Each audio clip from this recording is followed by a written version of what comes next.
La Feria de las Ideas, organizada por los compañeros del diario.es, puede considerarse un éxito porque se ha hablado mucho de ella, que es lo que suelen creer los que organizan ese tipo de actos periodísticos. Pero ha habido 3 intervenciones que han sido especialmente controvertidas. Las de la señora Echarrondo, la de la señora López Palomera y la del señor Évole. La señora Echarrondo reiteró un argumento que ya le habíamos escuchado anteriormente, que era que no se podía ser equidistante entre la verdad y la mentira. Es la neutralidad como una excusa para no incomodar. De tal manera que si uno es neutral y se pone en el medio ante una verdad y una mentira, no molesta ni a A ni a B. Pues sería una posición muy cobarde. A mí también me han preguntado, ¿te molesta que esta época se recuerde como una época difícil? Y yo he dicho no, me molesta que se recuerde como una época de cobardes, en la que el periodismo, pudiendo discernir entre la verdad y la mentira, optase por retirarse. Es lo único que me preocupa. En principio es una aclaración que podría considerarse bastante sensata. Creo que todos los periodistas estarán de acuerdo en que hay que estar con la verdad y no con la mentira. No conozco ningún periodista que diga, sí, yo digo públicamente que estoy con la mentira. Lo que pasa es que la señora Echarrondo tiene que ser consciente que gran parte de su público, o una parte al menos, interpreta que cuando ella está hablando de verdad y mentira, está identificando a la verdad con un espacio político al que ella pertenece, y cuando habla de mentira está hablando de otro espacio político, el antagónico al que ella pertenece.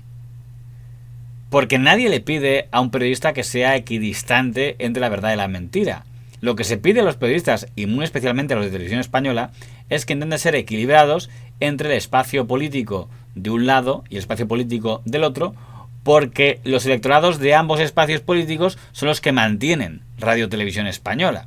Se filtró una parte de la declaración de David Sánchez, hermano del presidente del Gobierno, en la que él decía que no se acordaba de dónde estaba su despacho. Se filtró esa parte y a raíz de eso creció un bulo que decía que el hermano del presidente del Gobierno no sabía dónde trabajaba. Porque yo sí he visto la declaración completa. Vi una parte que quisieron dar cuando titubeaba y luego ya se nos dio otra parte un poquitito mayor donde él conocía perfectamente dónde estaba. Así se fue creciendo un bulo. Pero no, fueron días distintos. Fueron días diferentes. Fueron días diferentes, fue la segunda declaración donde él ya aclara... No hubo bulos es que en cuanto a la mi cometido primera. era coordinar una serie de conservatorios y yo me movía mucho. En la primera no se lo preparó y en la segunda probablemente sí. Bueno, pero sí sabía dónde estaba. Sí, en la segunda declaración sabía. Por poner el panorama completo. Silvia, porque en la luego... segunda declaración ya sabía dónde estaba el despacho, en la segunda. Pero es que no podemos seguir diciendo que no lo sabía si ya en la segunda lo sabía. Declaró en la primera que no. Mateo. No se le puede... Y si ella de verdad trabajara a favor de la verdad y en contra de las mentiras, podría encontrar mentiras tanto del espacio político del gobierno como mentiras del espacio político de la oposición.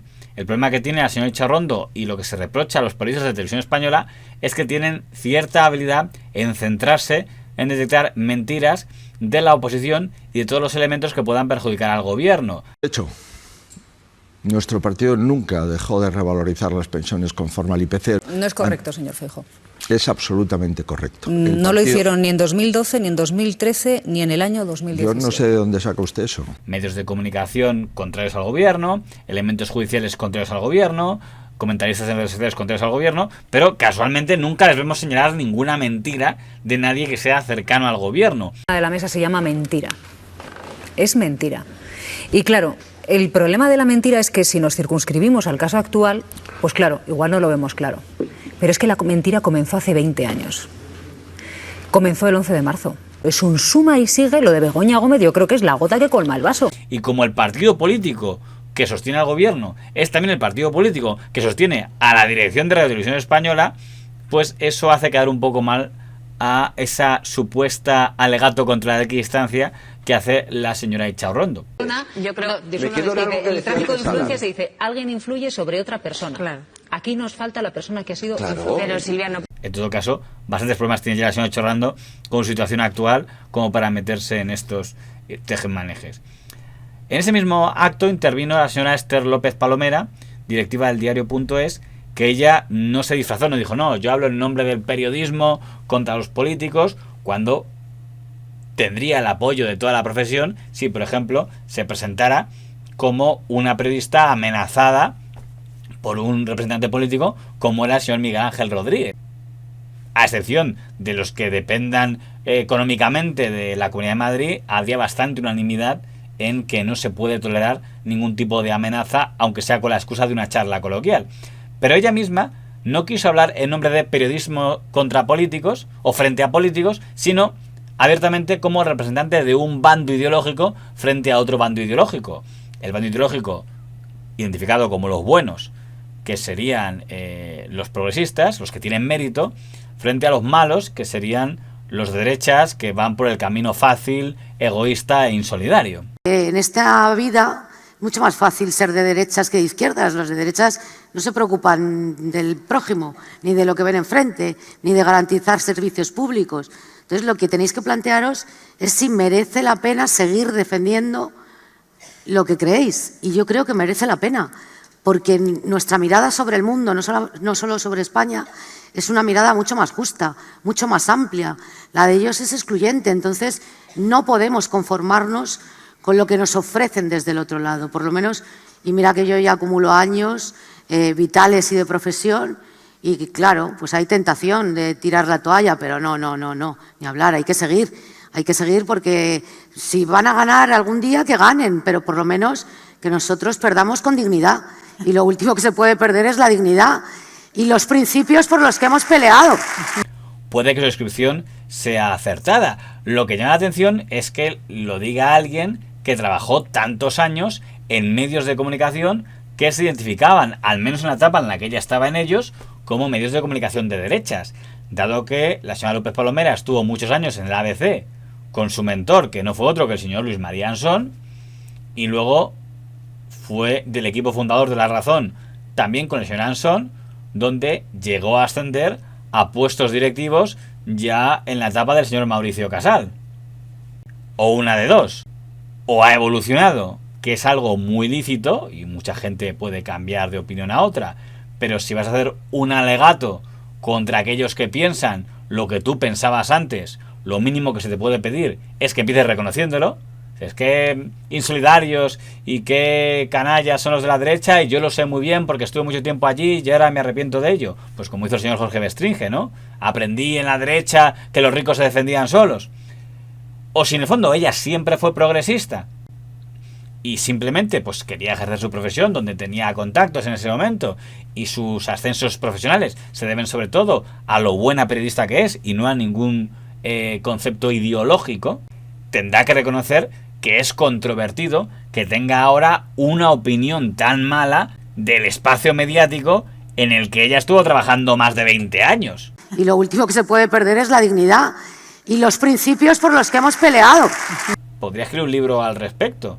Mis traumas después de 20 años con los malos. Y algo parecido se puede decir de la que probablemente fue la intervención más comentada, que es la del señor don Jordi Évole, que hizo no un ataque al señor Iker Jiménez, fue más bien como un comentario despectivo, una gracieta o un escupitajo contra el señor Iker Jiménez.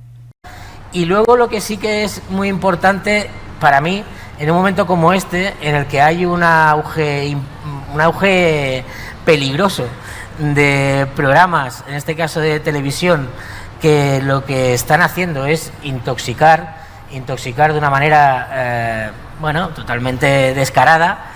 A ver, no es muy normal que en este país el señor que nos explicaba que venían los ovnis ahora nos esté explicando la corrupción del país. O sea, no. Ciertamente es curioso que una persona que estuvo tanto tiempo dedicada a un periodismo vinculado al ocultismo o a la ufología, ahora haga unos programas de mayor audiencia en la franja de las 10 de análisis de actualidad política y donde participan algunos de los representantes de los digitales más comprometidos en las publicaciones contra el gobierno. Sin embargo, si esa crítica la hiciera la señora Echaurrondo o la señora López Palomera, tendrían sentido, porque la señora Echaurrondo y la señora López Palomera llevan toda la vida dedicada al periodismo y no han sido otra cosa que periodistas. También lo podría decir el señor Cintora o el señor Javier Ruiz, que a fin de cuentas toda su trayectoria ha sido la de un profesional que trabaja en una redacción, va subiendo puestos y al final se pasan al periodismo de opinión, pero no han sido otra cosa que periodistas y nada más que periodistas de tema de actualidad política, periodistas políticos. Pero no es el caso del señor Jordi Évole. El señor Jordi Évole saltó a la fama principalmente como showman y cómico de el universo del señor Andreu Buenafuente. Es igual, proponemos que Jaume Roures le venda a 4 los derechos de la mitad del campo del próximo partido de la Sexta. Así los espectadores en casa tendrán que seguir el partido por 2 monitores, en uno 4 y en otro la Sexta. Detrás de esta puerta se esconde nuestro invitado. Señoras y señores, con todos ustedes, el Dioní. Don José Luis, hola, ¿qué tal? Que no ha podido venir mi padre hoy, que le llevaré yo. ¿Esto es bueno o es una amenaza que me lleva usted? ¿Sí? Sí. Por eso se oye este refrán. ¿Puede usted bajar un poco el volumen? Sí, bajarlo un poco, sí. Era el que hacía la sección del follonero, que era una sección de provocación, de transgresión, de chistes de la época, que hoy solamente no serían políticamente correctos, porque en ocasiones incluyó chistes sexistas, que hoy serían vistos como machistas. ¿Tú te has fijado en el vídeo? ¿Te has fijado en el vídeo? Sí. ¿Se ha fijado usted en el vídeo? Sí. ¿Se ha fijado bien? Sí. Vaya tetas tiene Yolanda Ramos. Va, por favor, Hombre, no. Las cosas como son. Va, mira. Hombre, Yolanda Ramos se pone... Qué poca clase tiene, va. Yolanda Ramos se pone a la llegada del Tour de Francia, aparca todo el pelotón allí en la bicicleta, ¿eh? Eso... Me acuerdo cuando se fue a la COPE y se disfrazó de cura. Bueno, pues haciendo un poco de cómico. Si él dice... ¿Quién iba a decir? No es normal que la persona que antes hacía comentarios de ovnis ahora haga análisis periodísticos. Por esa regla de 3 no podía decir alguien... Es normal que la persona que antes hacía payasadas con el señor Buenafuente en el Terrat y gags disfrazándose sea el que dé lecciones de periodismo y pueda entrevistar hasta un presidente del gobierno como el señor Rajoy, un presidente de Venezuela como el señor Maduro o hasta un ex jefe de ETA como Josu Ternera. Pues porque ha habido una evolución profesional. Si Évole acepta que él tiene una evolución que ha sido muy elogiada porque ha hecho producciones periodísticas muy buenas, aceptará que también puedan evolucionar otros. Y es cierto que Iker Jiménez ha cometido errores. Se comenta mucho el tuit este que cometió el error de los supuestos muertos que había en el garaje inundado. Y luego se disculpó. Y cuando cometes un error de ese tipo, tienes que aceptar que te lo puedan echar en cara muchas veces. Si bien es cierto que no fue el único que cometió ese error, aunque parece que solo se le reprochó a él. Pero el señor Évole también ha cometido errores de informaciones que podrían ser consideradas intoxicaciones y también ha tenido que disculparse. Por ejemplo, si me viene a la mente cuando la señora Marta Sánchez cantó el himno de España y parece que al señor Évole no le hizo ninguna gracia y dijo aquello de la señora Marta Sánchez no es ninguna patriota, los patriotas de verdad son los pensionistas, no una mujer que no tributa en España.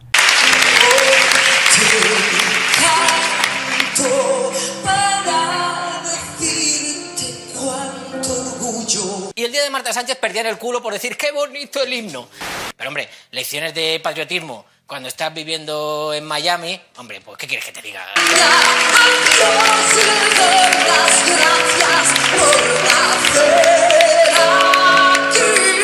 Para mí esos son los patriotas, no Marta Sánchez haciendo la letra de un himno mientras tributa su dinero fuera de España. Jordi, querido, yo que te admiro mucho como periodista, he de decirte que mis flores favoritas son las peonías rosas para que te marques el detallazo de mandarme un buen ramo por metepatas. Y lo dio como si fuera una información real. Y luego resultó que era mentira y que la señora Marta Sánchez sí tributaba en España y tuvo que poner un tuit disculpándose. Podría pensarse que eso tendría, por ejemplo, una intoxicación, pero es que al final ni es perfecto Iker Jiménez ni es perfecto Jordi Évole. Pero hay algo que me parece más discutible. Y es... El señor Jordi Évole parece que ahora reniega del follonero. Pero el follonero tenía un punto simpático que es que se atrevía a reírse de sus propios jefes. Quizá era de manera guionizada, pero el que recuerde al señor Évole hacía muchas bromas contra su propia casa, contra el propio Buenafuente, contra el Terrat cuando estaba en el Terrat, cuando la Sexta era operador contra la Sexta, incluyendo contra el señor Roures. Tu treballes un dia a la setmana. Tot el que dius t'ho escriuen. Governi qui governi, tu sempre estàs aquí, macho. Jo no sé com tu fas. I quarta i última cosa. Aquest programa el paguem entre tots, tío. I tu, venga, a la saca. Pero en cambio, de un tiempo a esta parte, don Jordi Évole no ha hecho demasiadas gracietas contra su propia casa. Y mira que en su casa han pasado cosas que pudieran haber dado pie a muchos comentarios. No sé, cuando todo el tema este del señor Ferreras, de esto es muy burdo pero tiro para adelante, todo el tema de cuando echan al señor Arcadi Espada de Onda Cero, todo el tema de salió lo del FIFA Gate al señor Roures y a MediaPro, cuando todavía MediaPro era accionista de A3 Media, y en ese momento no hubo gracietas contra esas cosas. El señor Évole podría haber hecho bromas en el diario.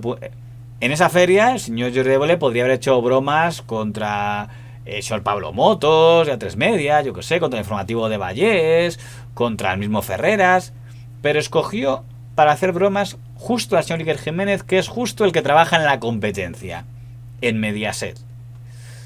Pudo ser casualidad, pero si no fuera casualidad, si resulta que el señor Évole ya no tiene la frescura del follonero de poder meterse con todo el mundo, sino que solo puede meterse con aquellos que no incomoden al rey de la corte a la que pertenece, y por tanto no puede criticar al rey de la corte al que pertenece, y solo puede criticar a aquellos que sean enemigos del rey de la corte a la que pertenece. Si eso fuera así, entonces efectivamente ya no sería un follonero.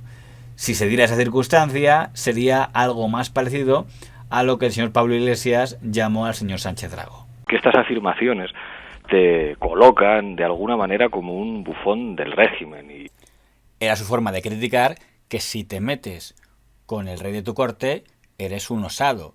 Pero si te metes solo con los enemigos del rey de tu corte, pues serías un bufón de la corte.